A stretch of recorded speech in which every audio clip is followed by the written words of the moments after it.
Prekrásne kvety rozkvitli v záhrade, ktorá sa nelíši od väčšiny iných záhrad. Okrem kvetov rastie tu aj zelenina.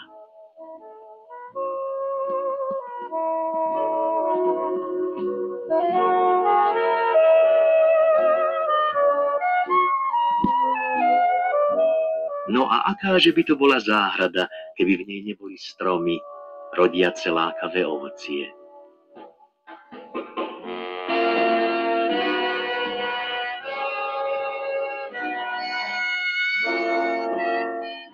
V záhrade žijú aj niektoré zvieratká. Sú medzi nimi také, čo ničia úrodu, ale je tu viac takých zvieratiek, ktoré pomáhajú záhradníkovi.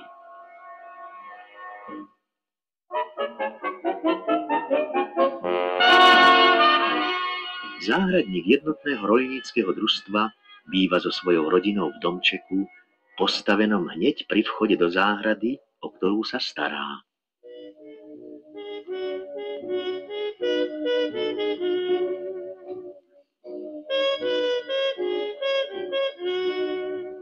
Najhorší škodca zeleninových hriadok je mlynári kapustný.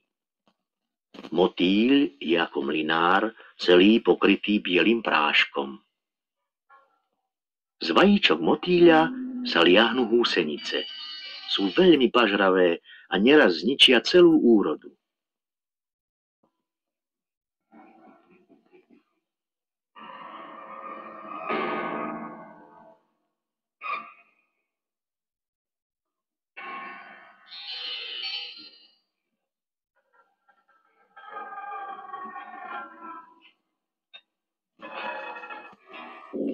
Začiatkom mája vychádza zo zeme ďalší nebezpečný škodca záhrad a sadov, chrúst.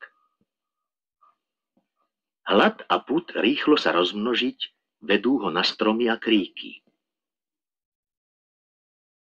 Drapáčikmi na konci nôh sa pridrža listov, ktoré sú jeho hlavnou potravou.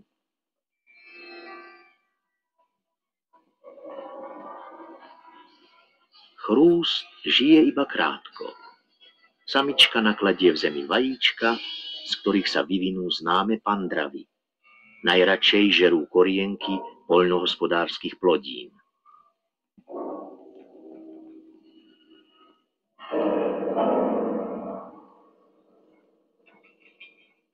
Zvyčajne, keď je vlhko, vychádza za potravou ďalší škodca, slimák záhradný.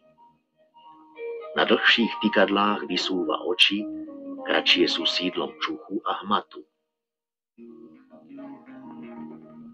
S telom slimáka rastie aj domček, ulita. Slimák žije asi 3 roky. Zatiaľ kladie do pôdy vajíčka veľké ako hrášok, z ktorých sa vyvinú malé slimáčiky.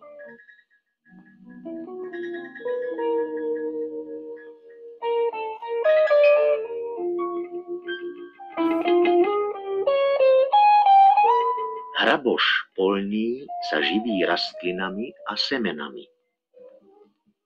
Nie každý škodca záhrady je nápadný. Poznáme napríklad veľa druhov drobných vošiek. Po záhrade ich roznášajú mravce. Okrem škodcov, ktorých sme práve videli, žije v záhrade ešte mnoho ďalších. Práca záhradníka by bola márna, keby tu súčasne nežili aj živočíchy, ktoré mu pomáhajú.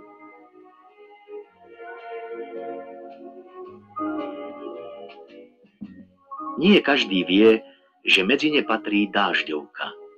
Živí sa zvyškami odumretých rastlín.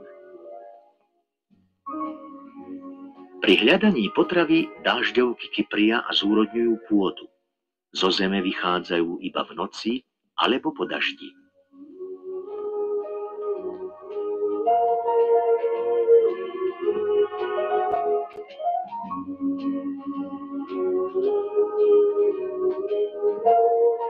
Hnev záhradníka si nezaslúži ani krt.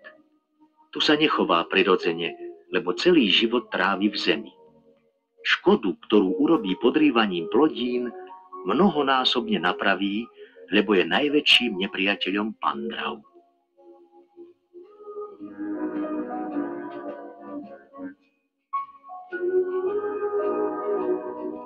Podobne sa stará o rovnováhu v prírode lienka sedembodková. Ona, ale najmä jej larvy, majú zo všetkej potravy najradšej vožky.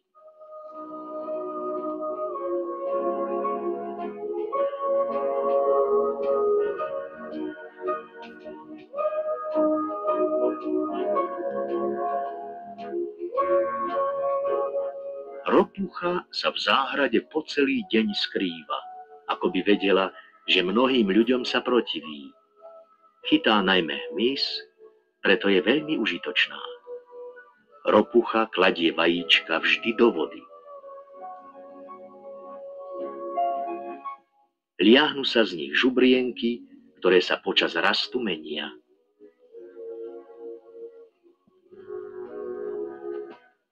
Vtáky, najmä spevce, tiež nezaostávajú v pomoci záhradníkom. Preto patria do záhrad vtáčie búdky.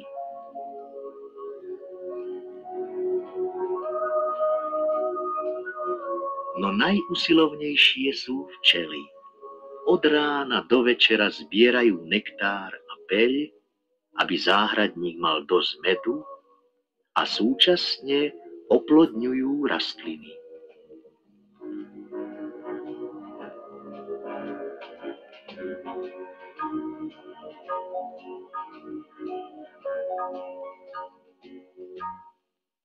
V záhrade je teda všetko v poriadku.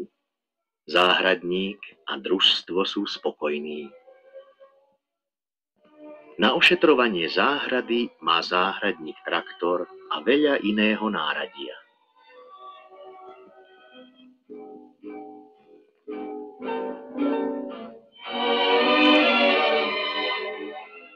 Neraz treba zasiahnuť proti škodcom postrekom konárikov, kríkov a stromov.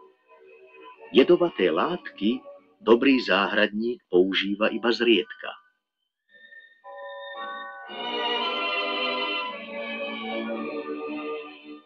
Za dobrú opateru záhrada odmení ľudí kvetmi na ozdobu príbytkov a zeleninou na prípravu chutných, zdravých jedál.